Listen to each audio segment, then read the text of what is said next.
Hey guys, welcome to Crypto Bacon. Crypto Bacon is a channel that I just started in regards to investing in cryptocurrency.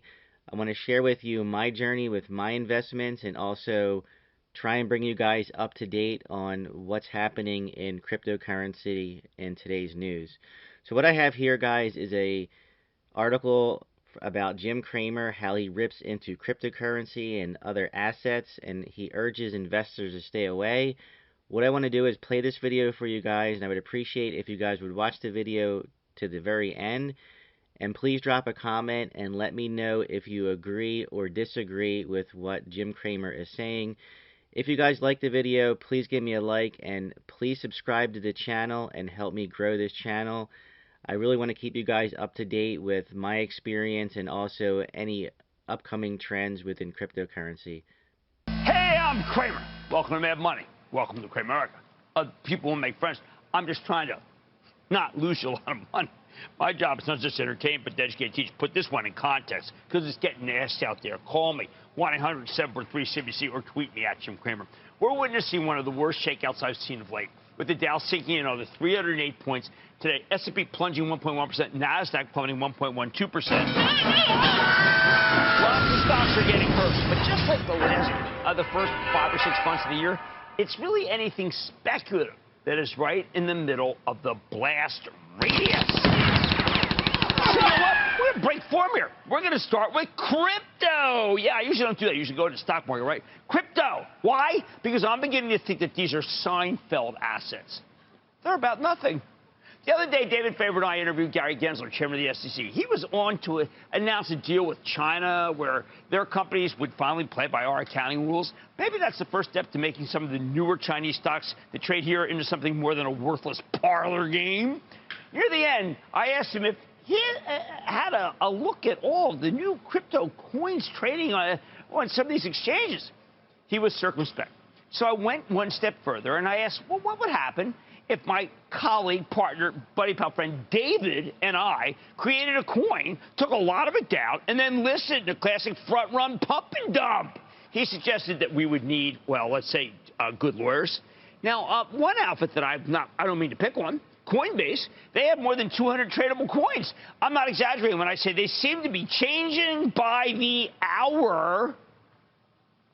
From the looks of things, I think a lot of people in the crypto ecosystem better hire very good lawyers. Some of these smaller coins, well, they do seem to lack the gravitas of, say, Wabistics. Yeah, that legendary boiler room pump and dump shop that occupied a couple of episodes of The Sopranos. But now the big ones, Bitcoin and Ethereum, are cascading.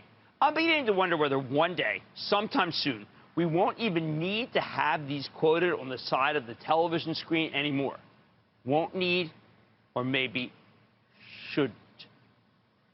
I think it's time we start questioning the fundamentals of crypto. And I don't like when we question the dot-com movement in 2000, 2001. When all things crypto took off with great fanfare, like the dot-com bombs, we were told that they were stores of value, that they meant something, that they would be around for a long time. I believe that rap. 300 of them went out of business. I'm at least big enough to admit that this time I was wrong about crypto. I wish the real promoters would do the same. Just because you make money in it, which I was fortunate enough to do, doesn't necessarily mean that it's for real.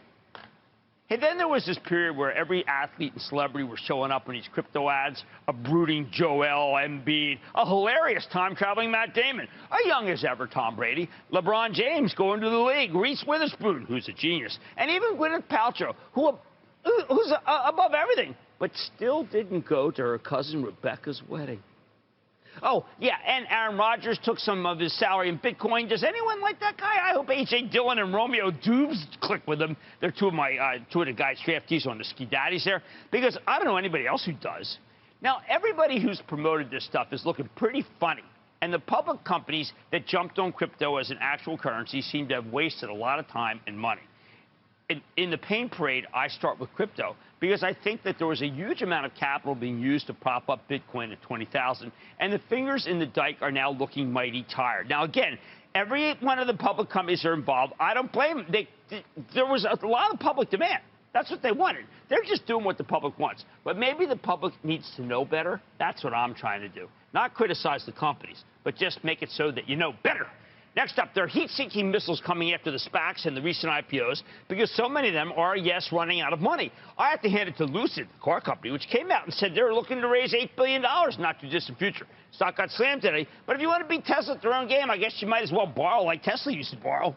Plus, fortune favors the bold. Who are the first to take the public's hard-earned dollars. There may be nothing left if you don't move now. What can I say about Lucid? They did deliver more than 1,000 cars in the first half. I mean, that's a lot per day when you think about it. You do the math.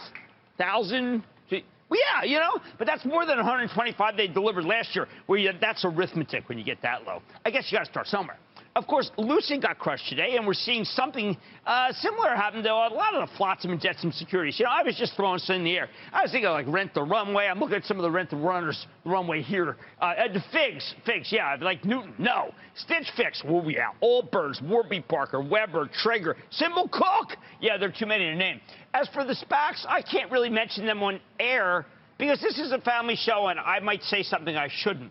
I expected these stocks to get obliterated at the end of the year, not this fast. It's incredible that these deals were allowed to happen. If stocks were vacuum cleaners, these SPAC names and recent IPOs would have been recalled, and you get their money back. You should be getting it back, but caveat emptor is the only rule in the used SPAC lot. What else? Yesterday, we saw a bunch of oil stocks. We sold them for the Charitable Trust, and I like oil. Don't get me wrong. As I explained last night, that oil rally was too good to be true. We didn't stress about whether oil was going up because of Iran or Russia or Europe. We just fell back on our discipline, which is what we're urging you to do. The discipline says the bulls make money, bears make money, but hogs? Today, the oils entered the slaughterhouse and came out as a combination of real bad hot dogs and shredded chuck. More pain ahead because these can now be knocked over by a feather. How is that possible? Well, the pattern here is that after these big declines in crude, analysts then go negative because the oil stocks are, at the end of the day, commodity plays. When the commodity turns down, they're often one-way tickets to a real bad Upton Sinclair novel that does not hold up. I expect a slew of downgrades just tomorrow. Then there's tech. Now, this hurt. This morning, Citigroup put out a piece saying that the semis might have another 25% decline off their already miserable existences. In an okay market, that call would have been ignored or yawned at. In this market, it became an inexorable roadmap. Doesn't help that the Taiwanese are shooting at Chinese drones. Trying to retaliate, so that could mess up the whole tech supply chain. Beyond hardware, the software as a gut punch stocks keep seeing, yeah, that's like software as a service, software as a gut punch. Even the ones that are profitable are getting hit now. Now, unlike all the other securities I've mentioned, I think many of these will eventually bounce back as long as they make money. Oh, by the oils that pay good dividends will also bounce back. You just need to leg into both, and right into the pure panic. Getting there. Should I even mention retail? You wanted some coal sold to you. Walmart's back to where it was when it reported that so-called blowout quarter. At least Best Buy is holding up. I am letting the memesters gamble on Bed Bath & Beyond because that's just a giant roulette table. Although if it were me, I'd put my money on 00. I think it's a better investment. I often think that Bed Bath sounds like a horse that came up lame. So where do all these selling avalanches put us? Look, Fed Chief Jay Powell told us that we need to stop doing stupid things with our money. That was the real thrust of his speech on Friday. He's going to bring the pain until it puts an end to the gambling. Of course, he'll also hurt some good investments in the process, not just the chits at the dog track, but we can't. That's a crypto dog track, like used to be the Wonderland, Zion Kennels. They're total winners. But we won't see the end of this decline until we get a giant washout of all things that are speculative, that don't make money. This is what it looks like when the Fed gets serious. This is the charnel house. What matters is that we just have to get through it intact. Don't get mean, don't get SPAC'd, and don't get cryptoed. And you'll get through this thicket and find yourself in a much better time when we are sufficiently oversold for a huge bounce. Something has happened we're getting very close to if you follow the oscillator that I do. Bottom line, and this is really important, I need you to stay the heck away from unprofitable junk. Profitable's fine. Oil's fine. Profitable oil, profitable tech's fine. I need you to stay away from the stalled-out SPACs, the ridiculous IPOs, and get ready. Dogecoin, Polkadot, DAI, Polygon, Shiba, Avalanche, Uniswap, Cosmos, Golem, Old Golem, Optimism, Kyber, Tribe Request, Rally, my neighbor Alice, League of Kingdoms, and a couple of other really solid investments that I can get you as long as you like blockchain. There's no point to any of this stuff beyond separating you from your money. You know what? I want you to keep your money. Please stay away from this stuff.